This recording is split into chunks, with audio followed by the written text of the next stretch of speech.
Atlet tinju Kota Makassar yang akan berlaga di Pekan Olahraga Provinsi atau Porprov Sulawesi Selatan ke-17 di Kabupaten Sinjai dan Bulukumba pada Oktober mendatang rutin mengikuti latihan setiap hari.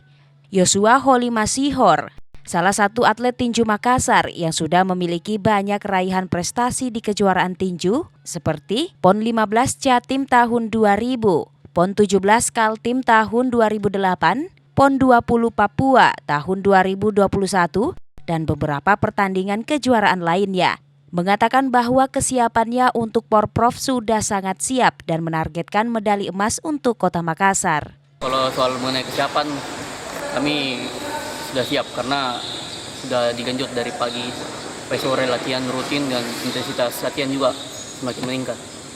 Kepala Pelatih Tinju Kota Makassar, Albert Lalaar, mengatakan bahwa atletnya telah memulai persiapan sejak bulan Januari dengan 5 personil struktur pelatih diantaranya manajer OMYR Filipus, asisten manajer Kapten TNI Angkatan Udara Teistenu SH, pelatih kepala Albert Lalaar, asisten pelatih Dufri Masihor, dan asisten pelatih Abdullah T.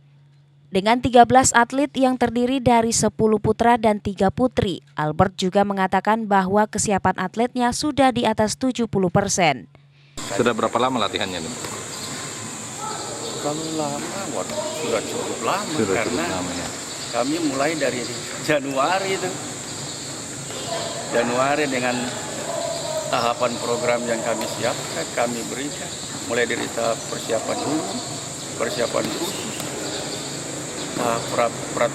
pra pertandingan, ini tahap kompetisi.